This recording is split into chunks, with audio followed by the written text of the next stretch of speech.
Hello, നമുക്കിന്നൊരു അടിപൊളി സേമിയ പായസം വെച്ചാലോ. ഒരു 150 ഗ്രാം സേമിയുണ്ട്. നമ്മളൊരു പാത്രം അടുപ്പിലേക്ക് വെച്ചിട്ടുണ്ട്. കുറച്ച് വെളിച്ചെണ്ണ ഇട്ട് കൊടുക്കാം.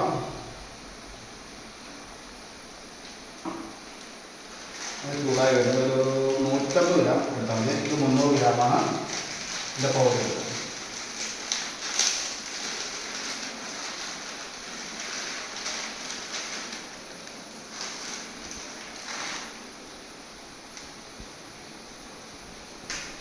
പിന്നെ കുറച്ച് ഇങ്ങനെ ഇട്ട് കൊടുക്കണം. പല ദിശയിലേക്ക് വരാൻ പാടും. തിരിച്ചിട്ട് കൊടുക്കണം കേട്ടോ.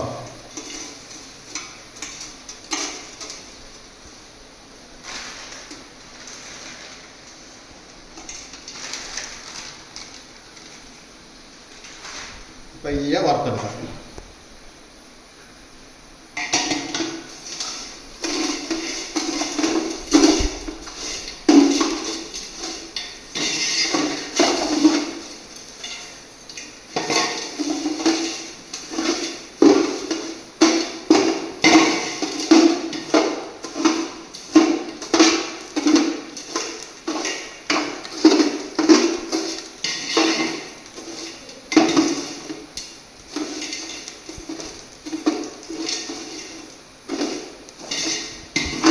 തേങ്ങ മൂത്ത് വന്നിട്ട് നമുക്ക് ഓരിയെടുക്കാം.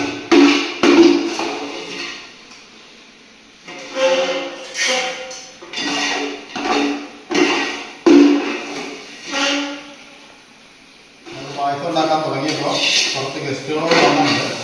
അത് കാരണം ഒരു പാക്കറ്റ് സേമിയ മൊത്തമായിട്ട് എടുത്തിട്ടുണ്ട്. ഇപ്പോൾ 300 ഗ്രാമിൻ്റെ അതുകൂടി നമുക്ക് വറുത്തെടുക്കാം. 3 ലിറ്റർ വെള്ളം തിളയ്ക്കാൻ വെച്ചിട്ടുണ്ട്. നമ്മളിന്ന് പാൽപ്പൊടി വെച്ചാണ് ഉണ്ടാക്കുന്നത്. 200 ഗ്രാമിൻ്റെ ഒരു പാൽപ്പൊടി മേടിച്ച് വെച്ചിട്ടുണ്ട് കേട്ടോ. വെള്ളം തിളച്ച് വന്നിട്ട് പാൽപ്പൊടി ഇട്ട് കൊടുക്കാം.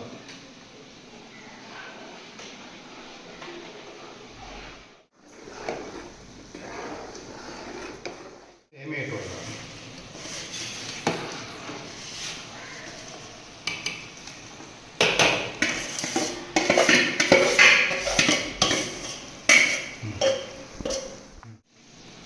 നമുക്കിതിലേക്ക് മധുരത്തിന് ആവശ്യമായ പഞ്ചസാര ചേർത്ത് കൊടുക്കാം.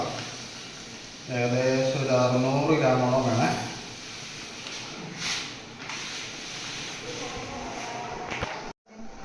നമുക്ക് ചീനച്ചട്ടിയിലേക്ക് കുറച്ച് നെയ്യ് ഒഴിച്ചു കൊടുക്കാം.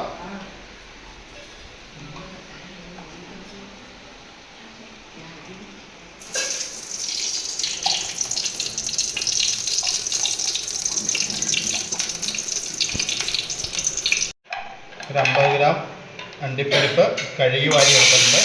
നമുക്കത് വറുത്തെടുക്കാം.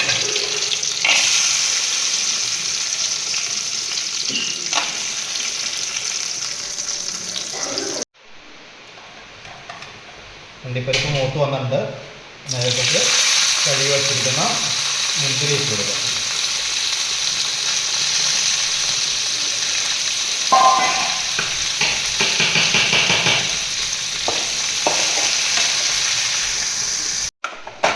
അണ്ടിപ്പരിപ്പും മുന്തിരി മൂത്ത് വന്നിട്ട് നമുക്കിത് പായസത്തിലേക്ക് ചേർത്ത് കൊടുക്കാം.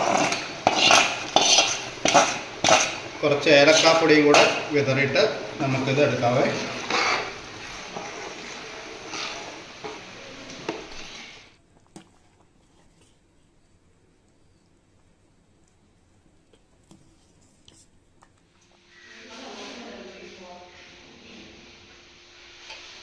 സൂപ്പർ.